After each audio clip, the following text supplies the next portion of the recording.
Buenos días a todos, buenos días a los que están aquí en la sede del Ceneval y buenos días a quienes nos acompañan vía remota, vía web, desde muchos distintos lugares. Bien decía nuestro maestro de ceremonias que en el marco de estos 30 años del Ceneval, empezaron en 1994 y ahora estamos cumpliendo 30 años, entonces a nombre del director general del Ceneval, el maestro Antonio Ávila Díaz, les doy la más cordial bienvenida a quienes están aquí y la más cordial bienvenida también a quienes nos escuchan vía remota. Efectivamente, esta es nuestra tercera conferencia. Tenemos de invitado a un distinguido miembro prácticamente fundador del Ceneval, no porque haya trabajado aquí de planta como empleado del Ceneval, pero sí porque colaboró en muchos sentidos, en muchas cosas con el Ceneval durante muchísimos años y especialmente en el momento en el que el Ceneval arrancaba. Es el doctor Agustín Tristán López, que es para muchos de los que estamos aquí desconocido, también para muchos de los que nos escuchan desde lejos también es conocido. El doctor Tristán tiene una larga trayectoria en esto. El doctor Tristán es el director del Instituto de Evaluación e Ingeniería Avanzada con sede en San Luis Potosí desde los años 90.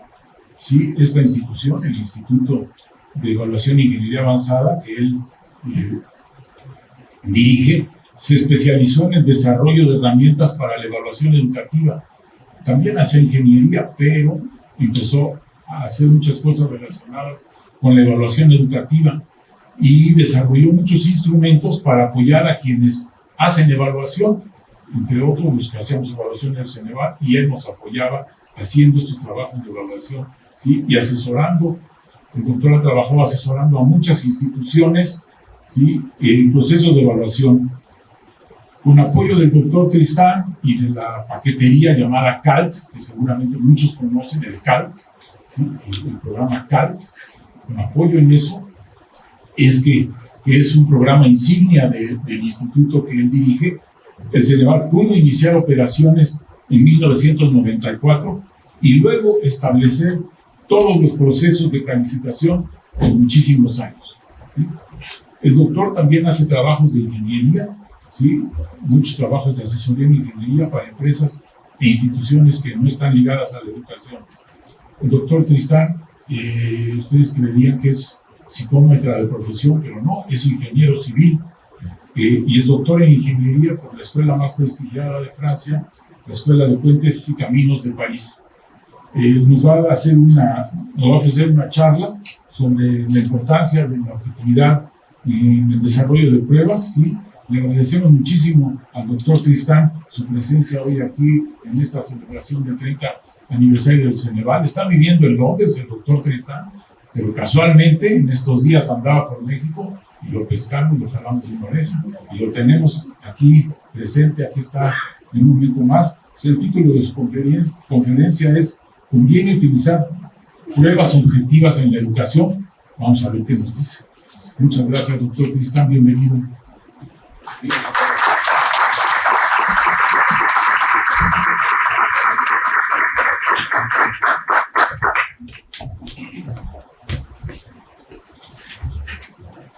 Buenos días a todos, muchas gracias por estar en este evento. Es como regresar a mi casa, estar en esta conferencia. Les agradezco mucho su presencia y espero que se diviertan un momento con esta presentación de la objetividad. Quiero comentar, voy a dejar que termine la musiquita. Quiero comentar que la objetividad es uno de los 3 atributos que voy a platicar en este momento de la evaluación, y cuando di el primer curso aquí en el Ceneval sobre diseño de pruebas, y normalmente pues en esa época, estoy hablando del año 94, tradicionalmente y hasta la fecha se sigue hablando mucho de que las pruebas deben ser confiables y válidas, y a pocas personas les ocurre o que les preocupa la parte de objetividad, y en realidad la objetividad es uno de los elementos fundamentales para que una prueba funcione. Y entonces lo vamos a ver en esta plática y espero que queden muy contentos por lo que van a ver y muy entusiasmados por el tema. Ya se traje,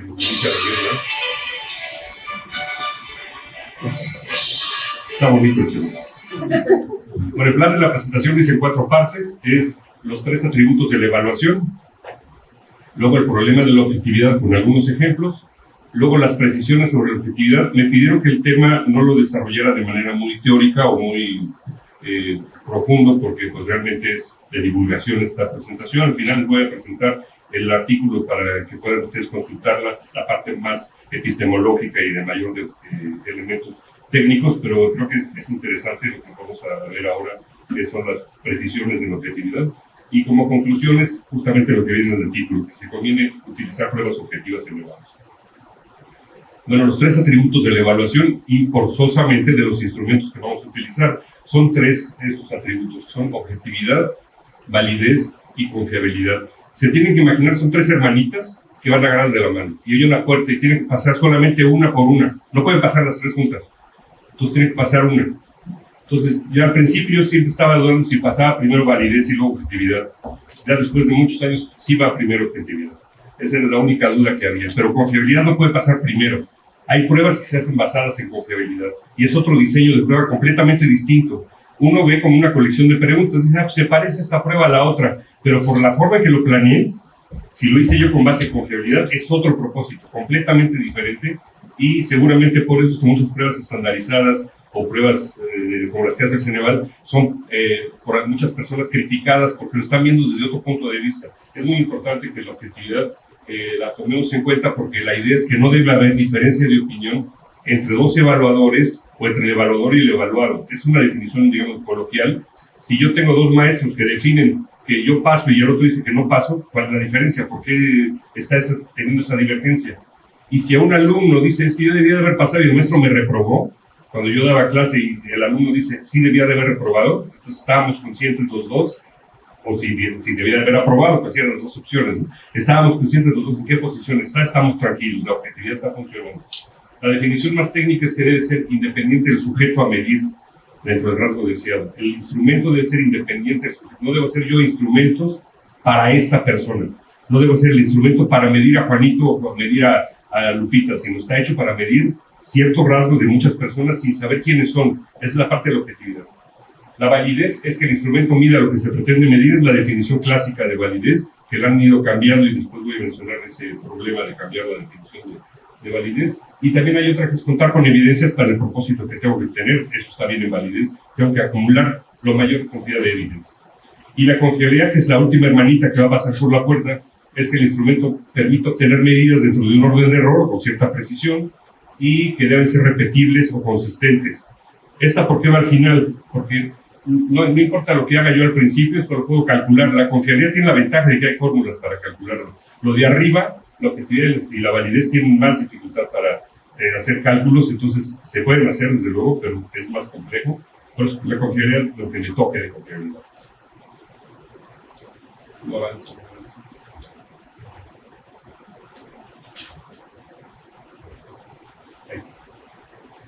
Bueno, también en modelos cualitativos hay esto, lo voy a pasar muy rápido, aunque el Ceneval realmente está trabajando sobre procesos cuantitativos. A veces nos acusan a los ingenieros de que son muy cuantitativos, a pesar de que en ingeniería manejamos los 2 aspectos, cualitativos y cuantitativos, pero también en investigación cualitativa se manejan los mismos conceptos de objetividad, validez y confiabilidad con diferente nombre, confirmabilidad, credibilidad, etc. En la presentación, los que tengan esto después que lo quieran consultar, tienen algunas referencias, pues si les interesa ver. La validez, para continuar con este tema, la validez se demuestra y fundamenta por medio de evidencias. Hay diferentes tipos de evidencias de validez. La validez facial, en México no se acostumbra tanto, pero en otros países como Colombia es fundamental la validez facial o validez de aspecto, les interesa mucho eso. Validez de contenido, esas tablas de validez de contenido se resuelven, es uno de los mínimos indispensables que se hacen a priori cuando hacemos una prueba. Validez de constructo y de criterio, que hay una serie de elementos para evaluarlos y juntar evidencias de que nuestra prueba mide lo que pretende medir.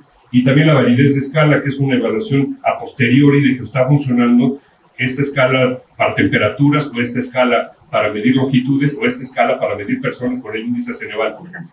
Esta escala es muy importante que se esté fundamentando, es de los trabajos mínimos que debe tener la validez. Y algunas otras evidencias se han agregado recientemente sobre validez, que son, yo no hice nada.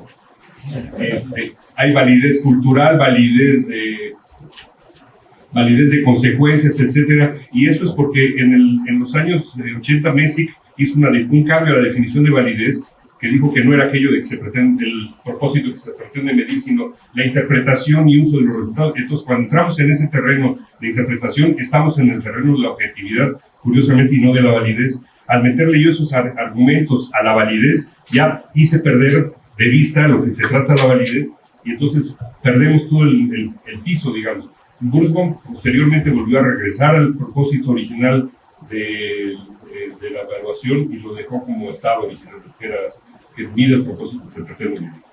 Insisto que interpretación y uso tienen que ver con objetividad.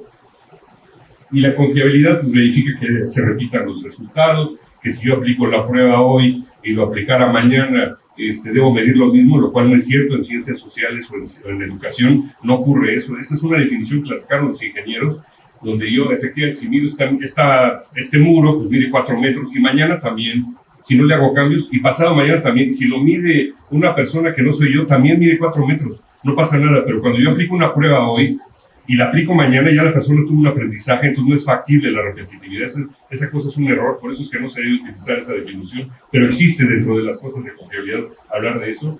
Por eso es más normal hablar de consistencia en una sola aplicación, consistencia interna, y están las fórmulas clásicas de Cronbach y otros autores. Y se determina el orden de el error de estimación para una prueba. ¿Qué tanta importancia tienen estos 3 atributos? El de objetividad no lo he visto ahorita porque es el propósito de esta conferencia, lo voy a ver un momentito más, pero ¿qué tanta importancia tienen? Entonces resulta que si se mete uno al Google para hacer una búsqueda de cuántas referencias me parecen de confiabilidad, de validez, etcétera, es muy interesante porque sí ocurre que la confiabilidad, por ejemplo, esta la hice para preparar esta reunión, pues me metí a Bing y me salieron 13.600 o sea, 13.600.000 referencias o entradas que aparecerían en Bing sobre confiabilidad. En cambio, vean que para validez nada más hay 8 millones. Por alguna razón hay menos cosas que se publican en validez, pero vean en objetividad lo que pasa. Casi nadie se mete en eso. Y cuando combino validez y confiabilidad, me baja esa combinación de si estuvieran solos, pero vean qué pasa cuando yo meto objetividad. Es en automático, la objetividad como que me degrada el número de elementos que me dan en la consulta. Y los 3 atributos juntos, pues casi nadie, ¿eh? Es muy poco ese interés y realmente debería ser una cosa fundamental. En castellano está a la derecha, verán que también hay muchos menos casos. La misma búsqueda la hice en los atributos cualitativos, pasa lo mismo, ¿eh? Es muy poco interés en la parte de objetividad. No porque no debiera haberlo, algo tiene la objetividad como que choca.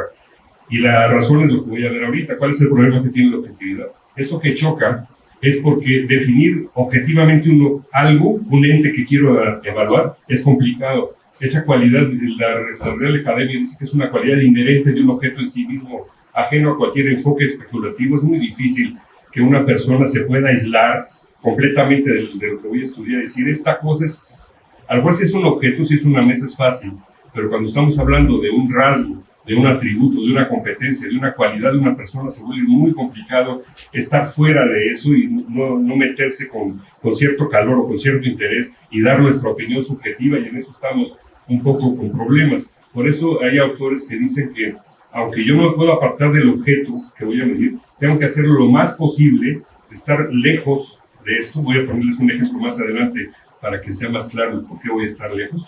Tengo que estar lejos de esto para que no entre mi apreciación personal y yo me vea influido cuando voy a evaluar a esta persona en lo que voy a meter en mi prueba. En la parte educativa tenemos una facilidad hasta cierto punto de que muchas cosas están definidas por los planes y programas de estudio o por las especificaciones de una prueba como la del Ceneval. Pero cuando no está eso, sino que se juntan, ¿cómo vamos a hacer la prueba? Se juntan ahí 3 maestros o 2 maestros, ¿no? Pues vamos a preguntarles esto, ¿no? Ponle esto, Pati, definen cosas. No es así. Si hacemos una cosa así, estamos, desde luego, fallando en validez y confiabilidad, sin duda, pero en objetividad no lo estamos teniendo, es lo que se nos ocurre, lo que vamos haciendo. No has definido lo que vas a evaluar, entonces es muy complicado hacerlo así. No se hacen los pruebas de esa manera. La objetividad requiere un proceso dual, que es contrastar nuestras ideas contra ese mundo empírico que voy a tratar de evaluar.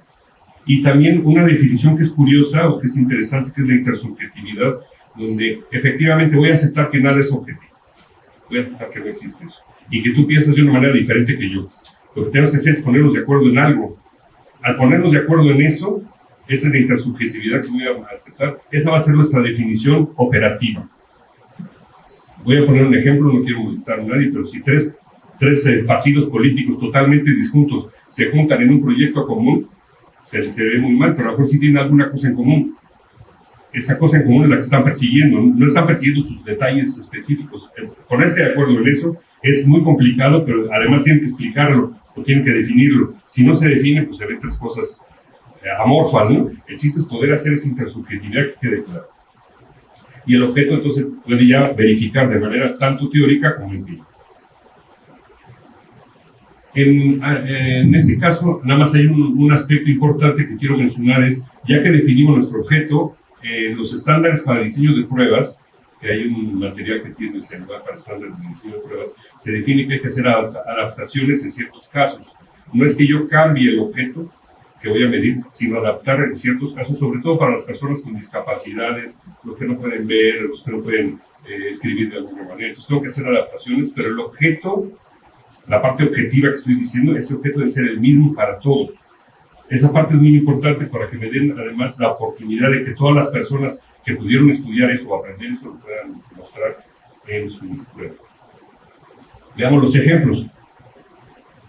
Primer ejemplo es, la objetividad tiene que ver con los estereotipos o las opiniones ligeras que hacemos, superficiales que hacemos sobre alguien, o también sobre el efecto de algo. Si yo me dejo influir por ciertas características que tiene mi estudiante y yo lo califico a porque me gusta más porque tiene tales características y este no lo aguanto porque en la clase se ha portado mal, o sea, esas cosas van a afectar la manera en que yo voy a calificarlos. Y también los estereotipos son importantes. Si los estereotipos son de que esta persona como que la veo que no me gusta que sea de la colonia Escandón, todos los del Escandón no lo soporto, inmediatamente estoy teniendo ese tipo de cosas que van a afectar mi apreciación de la persona. Les puse aquí en este ejemplo de qué países pueden ser estas personas. Tenemos estereotipos. Los dos de arriba se pueden imaginar que son canadienses, y son canadienses. De hecho, la chava de la derecha es amiga de mi hija, vino a México y quedó molestísima porque todos le decían, ¿de dónde eres? De Canadá. No, es que de Canadá. Pues soy de Canadá, pues ahí nací, pues no puede ser de Canadá. O sea, tenemos unos estereotipos terribles en México. Y eso es tradicional.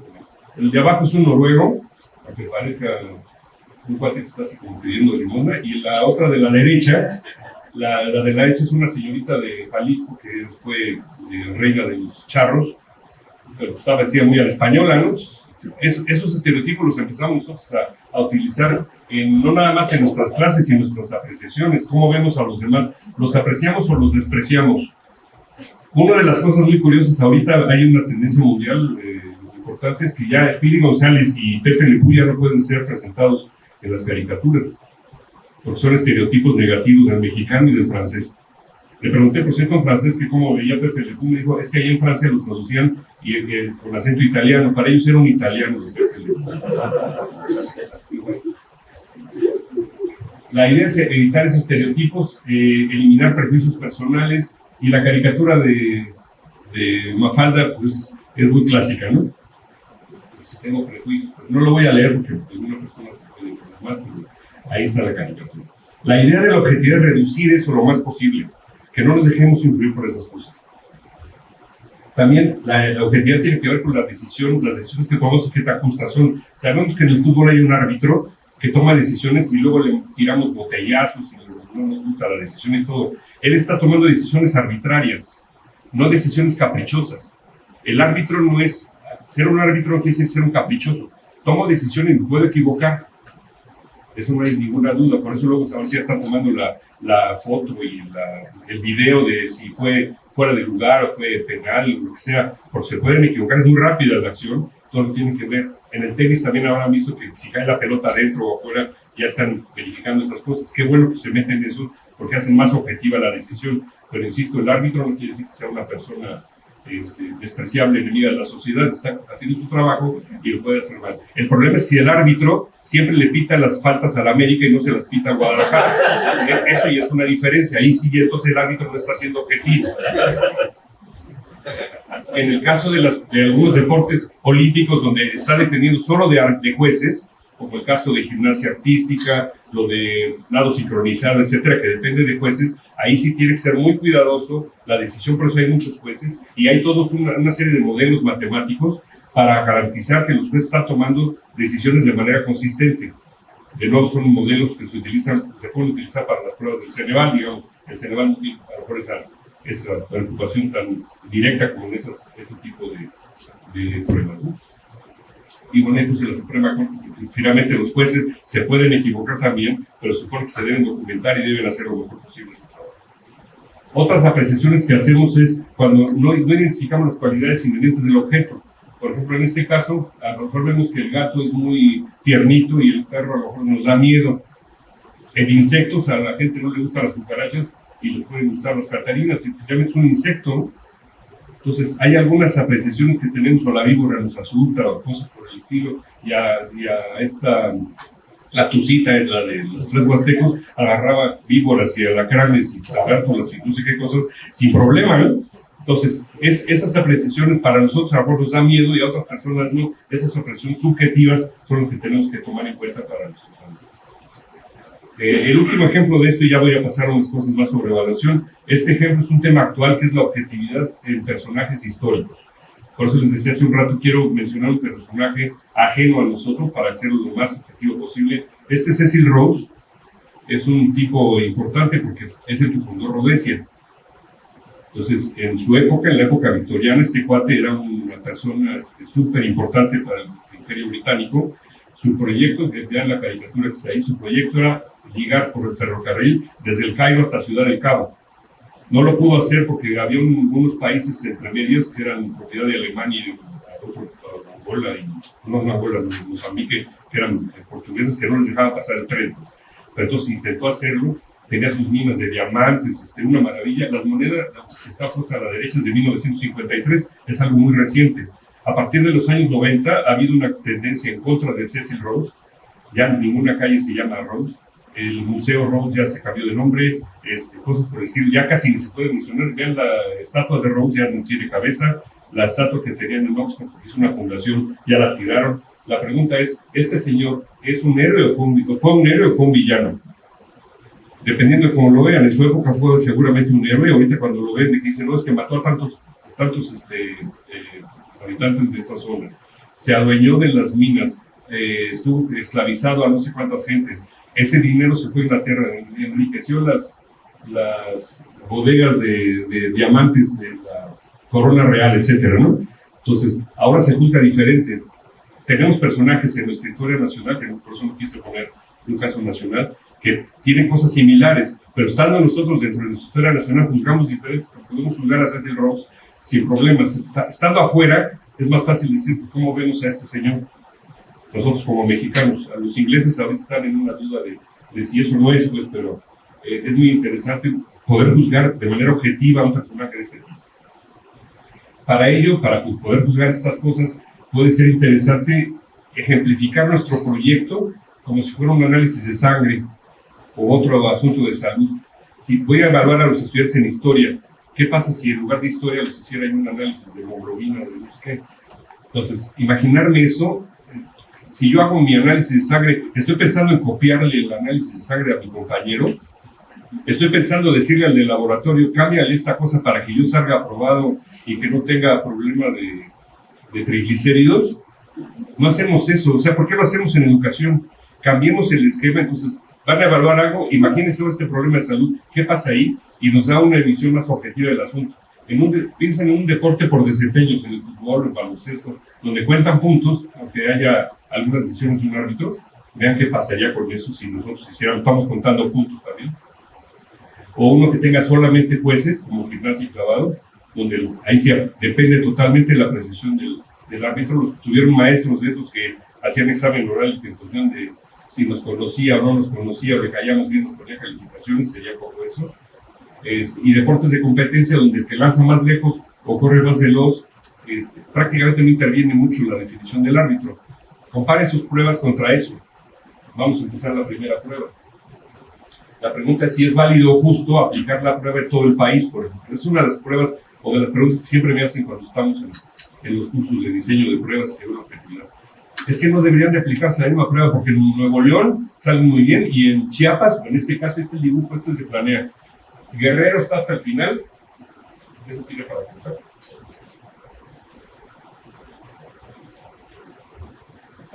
Guerrero está hasta el final, el más abajo, y la Ciudad de México está aquí, en esa aplicación de planea de X año. No, pues es injusto porque los de Guerrero, es que la prueba no está hecha para ellos, hay que adaptarla para ellos. Entonces, es muy fácil, miren, se cambia esto, hay un modelo matemático para hacerlo, entonces lo cambio y entonces aquí tengo ya los resultados.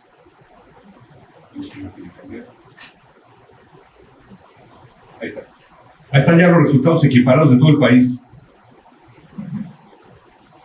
Entonces ahora Guerrero sale por acá, Guerrero sale por aquí, la Ciudad de México sale por acá. Ya no veo diferencias, entonces estaríamos muy contentos. ¿Cuál es la idea de tener esas diferencias? Son diferencias graves, son diferencias dolorosas, terribles. Es muy triste que un niño de la Sierra de Guerrero esté en esas condiciones.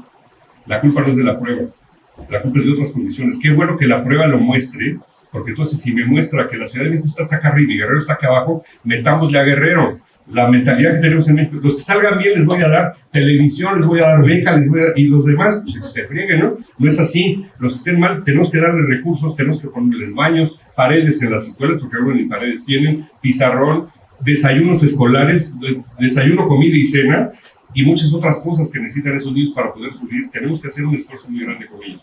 Ahorita, con esto, ¿a quién apoyo? Claro que yo homogeneicé todo, ¿no? Y sí se puede.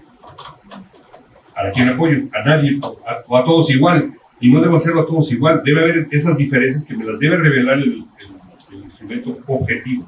Por eso es la idea.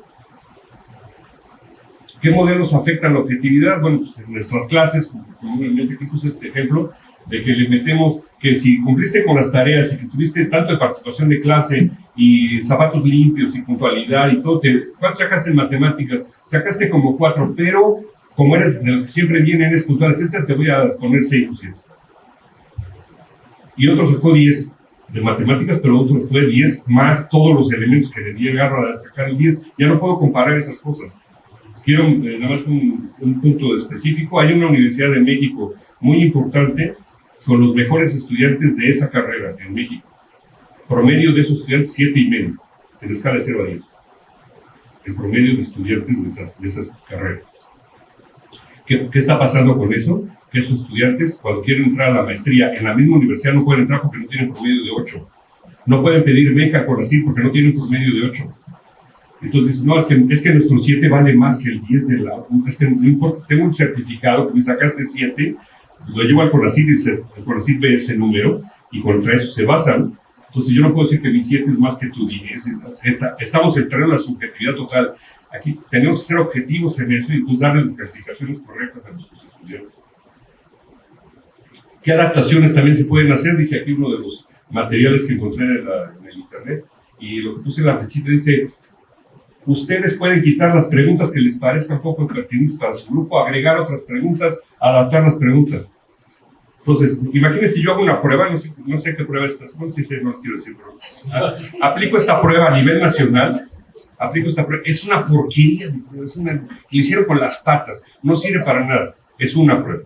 Entonces, cuando hacen esto, en lugar de tener una prueba que es una porquería, tengo 1,200,000 pruebas, porque son 1,200,000 maestros, o el número que haya sido, y ya no puedo comparar nada. Ya no puedo saber si está bien hecho, si está mal hecho. Tendré que confiar en que 1,200,000 hicieron mejor que esa porquería que le hicieron 40 personas. ¿Qué tengo que hacer? Corregir esa porquería, corregir ese examen si es que realmente es una porquería, hacerlo bien. Pero entonces, si cambio esta cosa, perdí el piso y entonces estamos en el terreno de la subjetividad total. Ya no tengo forma de que yo, digamos, si yo fuera parte del gobierno, que nunca lo voy a hacer, pero si fuera parte del gobierno, tendríamos elementos para poder resolver los problemas. Si yo lo dejo así libre, pues tengo ahora 1,200,000 o 200 millones de estudiantes que están en cierto grado escolar y cada quien está recibiendo la educación diferente del otro. Entonces, ¿cómo apoyo eso? No tengo elementos para hacerlo. La objetividad, por eso es muy importante que nos ayuda a resolver nuestras pruebas. Algunas precisiones sobre la objetividad y sus 5 componentes. Bueno, la objetividad nos permite crear una escala. Las escalas para medir son como este dibujo que tenemos aquí. Va de menos infinito a más infinito, es un eje cartesiano donde se ubican los reactivos y las personas. El Ceneval tiene la obligación de hacer este tipo de planteamientos para sus pruebas. No es motivo de esta plática hablar de eso, pero digamos, el Ceneval se basa en una escala que hace estas cosas. Y con eso se emiten juicios de valor. Y con eso mis estimaciones para una persona son comparables a las de otra persona, justamente porque estamos en el terreno de la objetividad. No hago una prueba específica para cierta persona y otra prueba específica para otra persona, ya no haría comparaciones. ¿Qué ventaja tiene esto? Reducimos sesgos de diseño, para que entonces mi prueba no esté enfocada solo a mujeres o preferentemente a mujeres o preferentemente a hombres. Le reduzco la fatiga a la persona que está calificando, porque lo vamos a calificar por medio de una computadora. Anulo el efecto de halo, de prejuicios, de estereotipos. No está hecho mi prueba para perjudicar ni beneficiar a nadie. Y elimino las discrepancias respecto de una respuesta correcta, dado que las respuestas están definidas de antemano. Entonces, como tengo definido de antemano, una persona no experta puede calificar las pruebas, no necesariamente el mismo experto que hizo la prueba. Esto a veces choca, de que les digo, cualquier persona puede calificar una prueba objetiva, no tiene que ser el especialista. A tal grado es esto que por eso lo puede calificar la computadora. En lugar de una persona no experta, pues tengo la computadora, que es una persona no experta también, nomás está programada para eso. Entonces, eso lo podemos hacer gracias a la objetividad. Y se consigue si hacemos ítems que pueden interpretarlo todas las personas, también los están contestando, lo deben poder interpretar. Los reactivos son objetivos, tratan de medir un objeto, un aspecto, pero no son reactivos unidimensionales realmente. Mi pregunta de historia es de historia, no de historia, más inglés, más matemáticas, a ver si mato 3 pájaros de un tiro. Con ese reactivo no hacemos eso, es una pregunta de un elemento específico, con diferentes formas, respuesta cerrada, respuesta abierta, si quiero. Pero todas las respuestas están claramente previstas, no hay interpretaciones en el momento de que hagamos la prueba y cuando la apliquemos a ver qué nos respondieron y vamos a ver qué les ponemos. Debemos saber yo de antemano cómo se van a calificar. Y todos los que van a calificar tienen que saberlo también, igual que va a ser evaluado. Y entonces, con esto estamos viendo que la objetividad tiene que ver con la justicia y la interpretación de los resultados y el uso ético también de estos resultados. Aunque es muy común en México utilizar la palabra válido. En México y en otros países latinoamericanos dicen, ¿es válido utilizar el instrumento para otras cosas? ¿O es válido para cierto grupo? ¿O es válido para utilizar los resultados independientemente de sus consecuencias? Es que usamos la palabra válido de manera coloquial. En realidad todos son aspectos de objetividad, pues están hablando de justicia, interpretación y utilización de los resultados. Tenemos que quitarnos un poco de la mente utilizar la palabra validez en este caso. Requiere 2 cosas que sean la especificidad, que es definir el objeto, y la forma en que lo vamos a interpretar. Hay un procedimiento, no me voy a detener en esto para que sepan que existe, todo un procedimiento para la objetividad desde el diseño. Hay varios pasos que puedo revisar, usar los cuestionarios objetivos, definir la escala, utilizar reactivos anclas, zonas de verificación, puntos de corte, etc. Y para la parte experimental también tengo que ver la igualación de las versiones, verificar los puntos de corte. Tenemos que hacer muchas cosas. Y esto sí lo quiero comentar, me causa a mí mucho lío con mis usuarios, mis clientes, que me dicen, aplícame la prueba y entrégame el resultado de inmediato. Es muy solicitado que el resultado de inmediato, o sea, ¿cuántas buenas tuviste y te doy el número? Tenemos que verificar muchas cosas, o sea, no más decirte cuántas buenas, tenemos que ver que nuestro instrumento sí funcionó como habíamos previsto que iba a funcionar. Y eso nos lleva un cierto tiempo de análisis. Entonces molesta al usuario de que digas, ¿por qué no me lo diste de inmediato? Quiero regresarme a los ejemplos de hace rato. Voy a sacarme sangre, me sacan esta sangre, no me dicen en ese momento cuánto tuve de triglicéridos. Dicen, vuelvo mañana, o se lo damos en la tarde, lo meten en un aparato que lo tiene que calibrar y tiene que reportarme el resultado. No es en ese instante, excepto el del COVID, ¿verdad? Que sí lo revisan rápido en la otra, ¿cuál es el de si está embarazada la señora? Aparece una rayita en un dispositivo, ¿no? Pero fuera de eso sabemos que eso puede tener errores. Y dicen, esto tiene un tanto por ciento de falla de falsos positivos y falsos negativos. Sí lo han oído también mencionar eso, ¿no? Entonces, si yo quiero tener la plena certeza, ese me dio una idea, pero si quiero tener la plena certeza, hago otra cosa, que me va a llevar más tiempo. Ese tiempo es muy importante y la objetividad dice que debemos de tomar en cuenta. Son 5 componentes que tiene la objetividad: especificidad, neutralidad, independencia, imparcialidad e impersonalidad. Me voy a ir rápido de estos. La especificidad es que tenemos una definición completa de lo que queremos evaluar. Entonces ahí tenemos a Edgar y a Sara que dicen, ¿ya describiste las características de los estudiantes y su contexto? Y la otra dice, pues sí, la prueba la debemos hacer en función del perfil esperado de los estudiantes. Tenemos que definir todo eso antes. A mí me tocó el maestro que llegó al salón, empieza a escribir, empieza a dictar su clase, y nuestro compañero Andrés, maestro, ¿no nos tocaba examen hoy? Ay, sí es cierto, muchachos, a ver, les dicto las preguntas. En ese momento inventó el examen. Evidentemente no está cumpliendo esta cosa porque no tenía especificado el objeto que iba a medir. Neutralidad, dice, debe estar libre de cualquier injerencia en los juicios de valor que hagamos. Dice, entre ellos también, debemos definir los criterios como hicimos el año pasado, desde un principio, y no esperar a que nos contesten para ver qué les ponemos. Hay maestros que nos ponían la prueba y que de función de las respuestas iban calificando y daban puntos más o puntos menos. Y les dice, sí hay que ajustar los criterios porque uno puede ser benévolo y otro puede ser más exigente. Tenemos que tener mucha claridad en eso. La independencia es que el objeto sea compartido por la población que vamos a trabajar todos. En este caso, digamos, yo estoy haciendo una prueba para los niños de tercero de primaria. No los niños de tercero de primaria de la escuela Avante, que está en la colonia tal, en tal lugar, en cuarto grado, grupo B, donde está mi hijo. O sea, no hago eso. Estoy hablando para todos los niños de tercero. En esa dirección va mi prueba. Y le dice el otro, no vayas a comparar a Pepe y compararlo contra Cristina, porque también eso hacen, ¿no? ¿Cómo salió Pepe? ¿Cómo salió Cristina? Pues en función de eso les doy los números. Y el otro le dice, y tú no te influyes por lo que le pongo a Pepe. O sea, también hay otros maestros que ven a ver cuánto le pusiste y en función de eso le califico. Tienen que ser totalmente independientes. Imparcialidad, tenemos que hacer juicios de valor sin prejuicios ni sesgos. Entonces también le dice, no pongas calificación más alta a los hombres que a las mujeres, ni penalices a las muchachas por cómo dicen o cómo hablan, porque también tendemos a hacer ese tipo de penalizar o beneficiar, digamos, dependiendo, ¿no? Y luego le dice el otro, y tú no repruebes a los estudiantes que viven en la ciudad, ni previes a los que viven en la zona industrial, porque es como viven de la zona industrial, pobrecitos, voy a ponerles un punto más. No es así, o sea, tenemos que eventualmente ayudarlos porque viven en una zona deprimida, pero lo que saben de matemáticas es lo que saben de matemáticas o de historia, tenemos que ser muy claros. Y el último, que es la impersonalidad, que el objeto es claramente compartido por el grupo social, cultural, etc. Y entonces le dice, el mismo criterio que usas con Pepe lo debe usar con Cristina y con todos. Y yo debo hacer lo mismo. Entonces le dice el del otro, no vale utilizar información privilegiada o que nos caigan bien o que nos caigan mal. Hay muchos de estos elementos, son complejos a veces de imaginárselos para nuestras pruebas, pero nos están golpeando en cada paso que hacemos en una prueba mal hecha, nos están golpeando por un lado y por otro. Conclusiones. ¿Conviene utilizar la objetividad?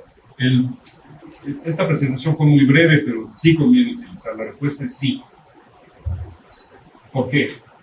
Porque es el primer atributo de la triada objetividad, validez y confiabilidad. Si no consideramos objetividad, estamos cojos en nuestra definición de nuestra prueba. Porque nos permite definir cuáles son las cualidades propias de nuestro objeto que vamos a medir. Y porque la objetividad es responsable de la interpretación y uso de nuestros resultados. También fundamenta la pertinencia de esa triada, bueno, ya lo había mencionado, los propósitos de cada etapa. Cuando hacemos el diseño, administramos la prueba, la aplicamos, calibramos, calificamos, cada uno de esos elementos tiene que ser objetivos, debemos estar claramente en cada uno de esos elementos definiendo las especificaciones de cómo se va a hacer la aplicación, cómo se va a hacer la calificación, etc. Tiene que estar bien claro.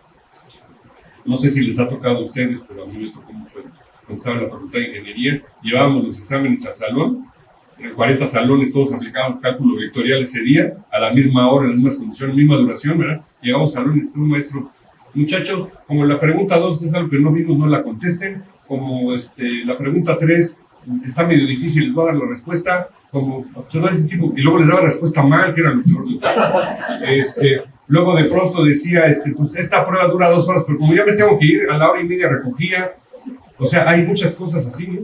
Está el maestro que estaba todo el tiempo molestando. Miren, ni pueden, ¿para qué contestan? Mejor entreguen la prueba. No pueden. Imagínense hora y media con un señor hablando eso. Entonces, todas esas condiciones tienen que estar bien claras en las especificaciones. No son cosas que estoy inventando, son cosas que inclusive viví. Entonces, tienen que estar súper claras para que entonces la prueba cumpla el resultado que tenemos. En el Ceneval ustedes no tienen ese tipo de aplicadores, supongo, pero estoy hablando de época, de los años 70. ¿No? Para mayor información, y ya para terminar esta cosa, tienen ustedes la referencia. Es un artículo que publicamos en el 2017 con la doctora Nancy Pedraza. El artículo es mucho más técnico y más formal que lo que acabo de platicar, porque ella es muy formal también. Es una persona muy preparada. Y también se hizo una versión en el 2023, donde participó Gabriela Rodríguez, y estamos preparando una nueva con una serie de cosas adicionales. Comentaba hace un rato que este artículo de la objetividad lo publicamos inicialmente a invitación de la revista, y no tenía muchas expectativas, pero realmente ha tenido una gran aceptación, tanto en descargas como en citas de este artículo. Parece que la objetividad sí es un problema que no nos habíamos percatado, digamos, muchos de los evaluadores, y cuando empieza a verse este asunto como la importancia que tiene, nos muestra que sí es algo fundamental para nuestras pruebas. Es algo que, digamos, la clientela que tiene el Ceneval, los usuarios del Ceneval, deben estar convencidos de que sí es importante una prueba como la que hace el Ceneval, porque está basada en objetividad, validez y confiabilidad. No está hecha así, como se nos ocurrió, se juntaron 4 personas y dijeron, vamos a hacer, me conté con César y vamos a hacer estas preguntas. No, está muy formalmente hecho, y esto es un procedimiento mucho mejor que un procedimiento subjetivo, donde cada universidad decida qué va a preguntar, inclusive donde cada maestro decida qué va a preguntar, donde cada persona decida qué va a contestar. O sea, todo ese tipo de cosas que vuelven subjetivas y poco confiables, después ya evidentemente no tienen validez, nos afectan el proyecto. Por eso la objetividad es la que rige todo esto.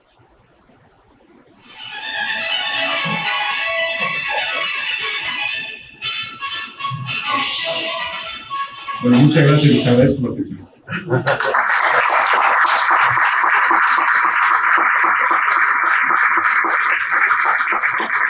Muchas gracias por la exposición que nos ha impartido el día de hoy. Le agradecemos muchísimo los conceptos que nos ha compartido. Es hora de la sesión de preguntas y respuestas. Tenemos un tiempo breve y le pedimos a los compañeros de Ceneval, quien tenga alguna pregunta puede levantar la mano para hacer el cuestionamiento al doctor Tristán.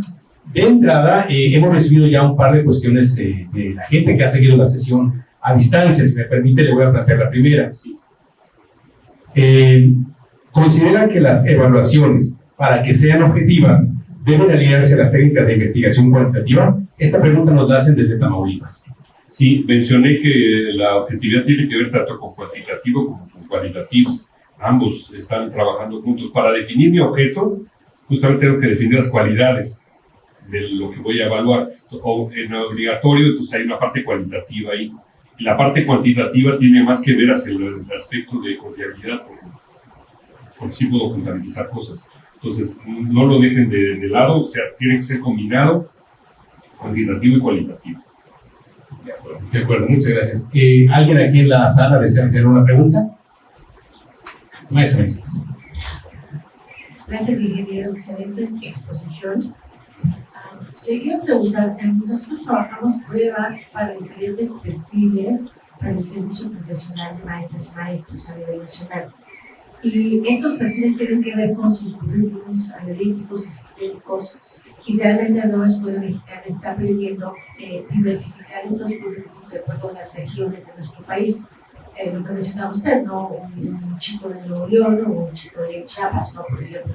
Entonces, realmente habría que estar tropicalizando estas pruebas, pero por el volumen de exámenes que se aplican es muy difícil individualizarlos por región. ¿Qué tan objetivo puede ser un examen que tiene esta variación cultural, por decirlo de alguna manera? Si hacemos una prueba enfocada a Tamaulipas, por ejemplo, puede ser válido para Tamaulipas. Si yo voy a utilizar estos resultados para un maestro que después se va a ir a trabajar a Yucatán, la pregunta es si esta evaluación, ese título que le estoy dando, esa cédula o lo que le vayan a dar, es equiparable con los que van a ejercer su trabajo en Yucatán. Eso es muy importante. Si me dicen, no, fíjate que lo que vieron en Yucatán no es aplicable lo que vieron en Tamaulipas no es aplicable en Yucatán, tengo un problema entonces serio. porque entonces yo no puedo hacer esa comparabilidad, a menos que entonces hay otras propuestas de eso que yo con las cuales no estoy de acuerdo, pero se nos plantearon en el pasado en otro país, donde teníamos una prueba, que era la prueba de los que salían normalmente de su carrera profesional, y entonces tenían una prueba A, digamos. Y los que estaban rezagados, que no habían podido pasar la prueba y que tenían ya 2, 3 años, etcétera, hacerles una prueba ad hoc para que pudieran pasar. Y entonces teníamos que hacer una prueba para donde las personas sacaban, digamos, 10 de calificación de la prueba A o 10 de calificación de la prueba B. Entonces serían, esa prueba A es primera categoría y los de la prueba B segunda categoría. No tiene mucho sentido tampoco tener eso. Estamos hablando de que son maestros, todos los que se titulen, tanto rezagados como no, tienen que ser equiparables para poder trabajar en el país. Entonces sí necesitamos algo que los compare. Si yo tengo esta tropicalización que estás mencionando, tengo un problema serio de objetividad para fines de todo el país. Podría, insisto, si me dice solo es para Tamaulipas, está bien, entonces hagan una prueba solo para Tamaulipas y no pienso agregarla en ningún otro lado. La prueba que aplican en Nueva Zelanda, pues no, está muy bien que la hagan allá. De nuevo me pongo los ejemplos así, tratemos de alejarnos, ¿verdad? Está muy bien para allá, pero ya no me sirve en México. Tenemos que ver una prueba, entonces, ¿cómo la hacemos para México para poder comparar con ese otro país? Por eso la prueba PISA, por ejemplo, tiene un trabajo muy elaborado para hacer la comparación entre países. Tiene sus efectos importantes de que esa prueba permita la comparación entre país y país. Si no, la prueba PISA carece de utilidad, dado que nada más está utilizándose por países separados sin compararlos. Entonces, esa tropicalización sí afecta la objetividad a nivel nacional, puede no afectarla a nivel local, pero sí a nivel nacional, y evitaría hacer cualquier comparación que quisiéramos hacer a futuro, ¿no? Hacer la comparación que nos hace rato que estaba Guerrero, que carece de sentido en esta tropicalización, y nos quedamos otra vez con la prueba donde todos estamos iguales. Claro, estamos haciendo eso y realmente somos iguales y al mismo tiempo no comparables.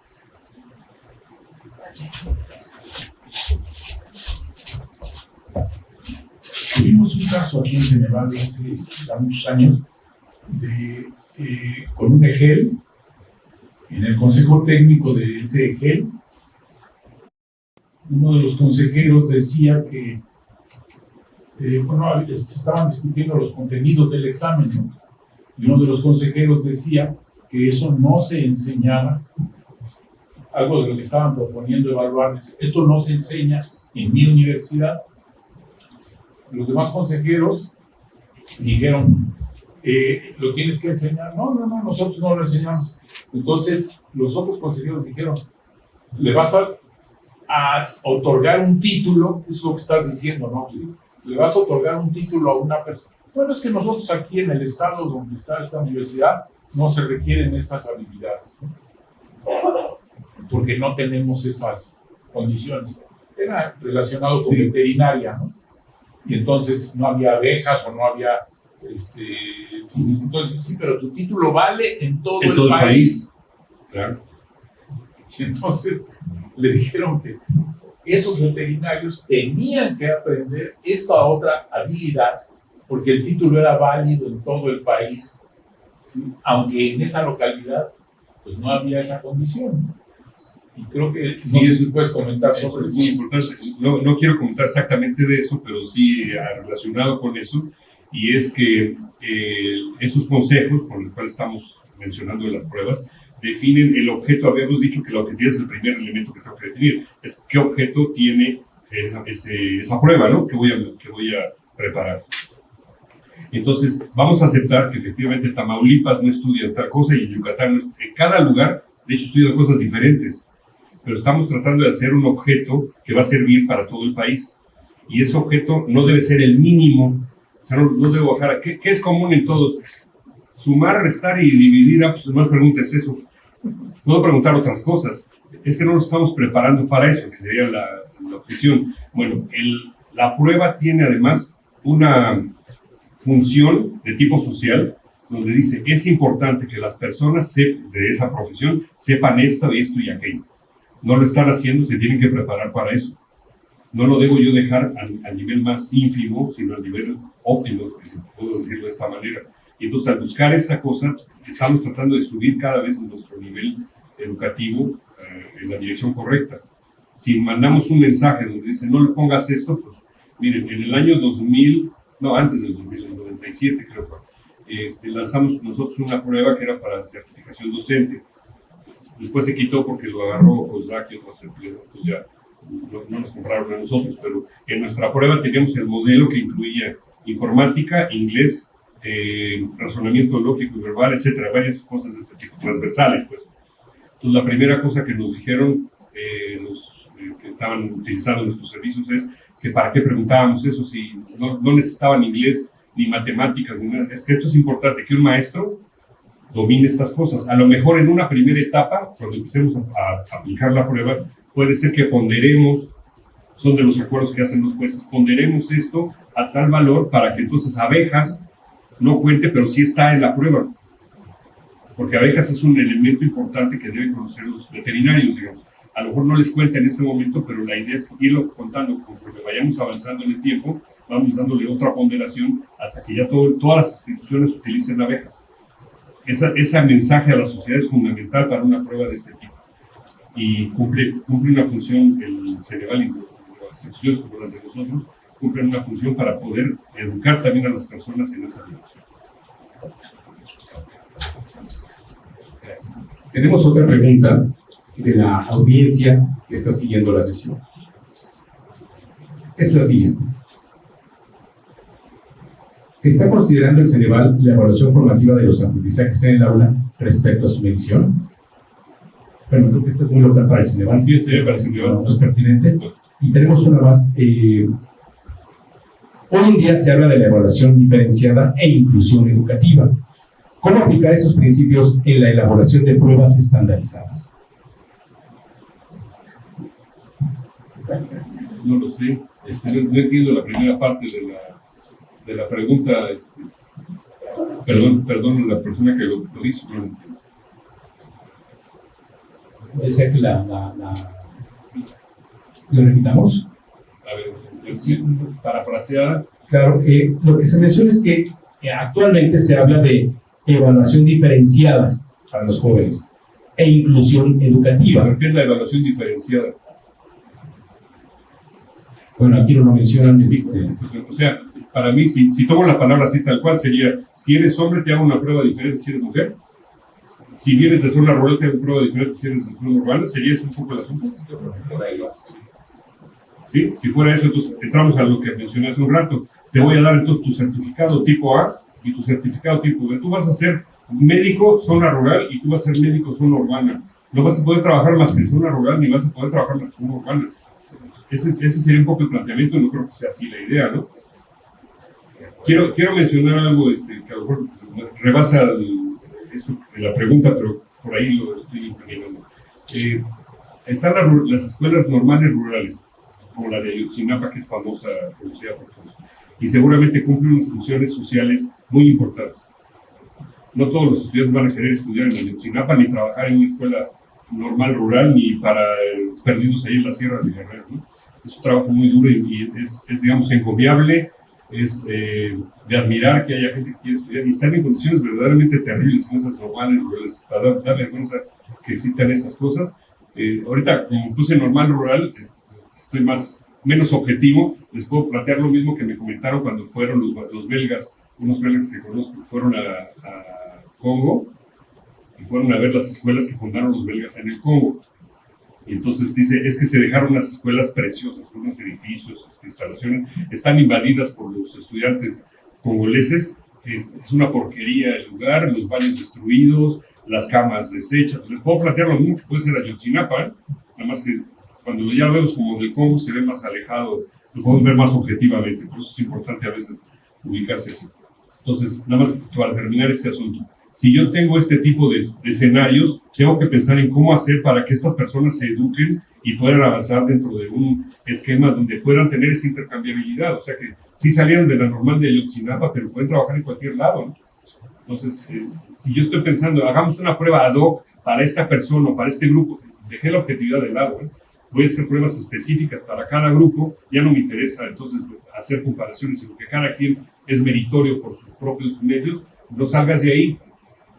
En cuanto sales ya estás fuera del esquema que originalmente habíamos visto que era independencia, libertad para moverse, que no haya una especificación para una persona y una especificación diferente para otra persona. Por ahí va el asunto. Digamos, yo no haría estas educación como evaluaciones diferenciadas, si es que entendí bien la pregunta. Bien, muchas gracias. ¿Alguna otra pregunta aquí en la sala?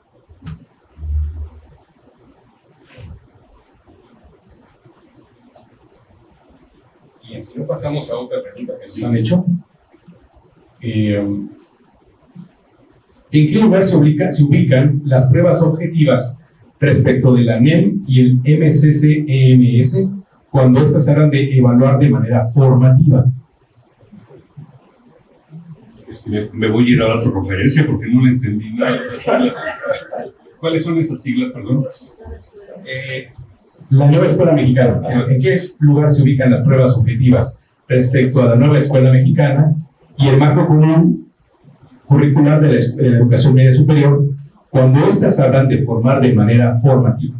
Perdón, de evaluar de manera formativa. Sí, la evaluación formativa no está peleada con la objetividad ni la objetividad con la evaluación formativa, para nada. Justamente lo que pretendemos hacer con la objetividad es que la evaluación sirva a todos y que pueda orientar el trabajo formativo, porque yo puedo identificar, gracias a estas pruebas, quién está por abajo y quién está por arriba de ciertos estándares, ciertos valores que yo quiero obtener. Suena feo para muchas personas, es que les estás poniendo el mismo zapato a todos. No estoy poniendo el mismo zapato a todos, tengo zapatos de las diferentes tallas. Mi prueba va desde poco a mucho. Vieron la escala que dibujamos hace un rato, hay reactivos que van desde muy fáciles hasta muy difíciles, hay para todos. No es un solo reactivo, no estamos haciendo pruebas de un solo reactivo, estamos haciendo pruebas de muchos reactivos para poder ubicar a las personas. Entonces, si yo ubico una persona que necesita más ayuda, más recursos, más apoyo que la otra que está aquí arriba, pues evidentemente tengo que dosificar mejor mis resultados. La objetividad me ayuda justamente para eso. Si yo lo que hago es, para que no salga más Pepito, le voy a hacer cosas y que salga con 10. Y para que el otro también salga con 10, ya todos salen con 10. ¿Qué hice para que hicieran eso? Modifiqué mi examen, modifiqué mi forma de calificar de manera artificial para que todos salieran bien. ¿Qué hago para que nadie salga con diabetes en este país? O sea, miren, mexicanos, a partir de ahorita nadie tiene diabetes, ya quedamos todos iguales. No es así. Medimos a todos y el que necesite ayuda de diabetes se la doy y el que no necesite no se la doy. Pero hago una prueba que es objetiva para todos, ¿no? Necesitamos igual para COVID o para cualquier. La parte de pensar en términos de salud es muy, muy útil porque nos aclara muchas cosas, ¿no? Si tenemos un problema de esos, tenemos que detectar dónde es el foco del problema o de dificultades e intervenir de manera diferenciada. La diferenciación no es en la prueba. Quiero mencionar, siempre les digo en mi curso, no estaba pensado decirlo, pero lo voy a decir. Yo soy de los de la libertad de cátedra, pero al 100%, más que el 100%. Defiendo la libertad de cátedra con todo mi corazón y con todo mi esfuerzo y todo. Pero siempre les digo, debemos tener libertad de cátedra porque debemos echar todo nuestro corazón, nuestro calor, nuestro entusiasmo, nuestro gusto para que los chavos aprendan. Tenía yo salones, no creo si al profesor Vidal le tocó ver alguno. En mi salón, la Facultad de Ingeniería era para 40 o 50 personas. Había 150 chavos metidos en ese salón y tenía que hacer trabajar a 150 chavos en mi clase de matemáticas. ¿Cómo le hacía? Bueno, ya les cuento, pero la cuestión es, esa parte la tenemos que tener. Y al mismo tiempo les digo, no debemos tener libertad de evaluación. Para la evaluación debemos ser fríos, así como para la parte didáctica, pedagógica, debemos ser sumamente calientes porque debemos estar enfocándonos a las personas. La evaluación debe ser fría porque yo debo poder juzgar a cada persona sin esa parte calurosa que tenía, digamos, sin perjudicar ni beneficiar a nadie. De manera fría, decir, a ti te falta esto, a ti no te falta esto, y a ti te sobra esto. Si es que le llega a sobrar, ojalá. Pero entonces, puedo identificar estas cosas y entonces con eso puedo hacer mejor mi trabajo didáctico. Cuando mezclamos estas dos cosas y decimos que la evaluación es la que está perjudicando y la culpable de esas diferencias, no es cierto.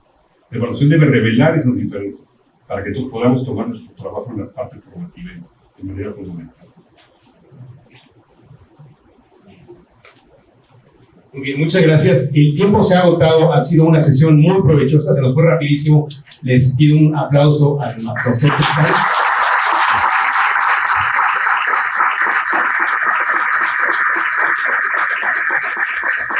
Y agradecemos a toda la gente que nos siguió a distancia.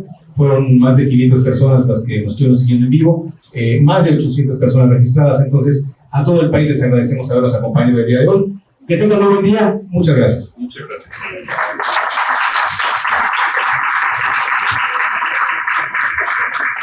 Y para los compañeros del Ceneval tendremos una sesión más a las 12:30. Habrá una sesión adicional.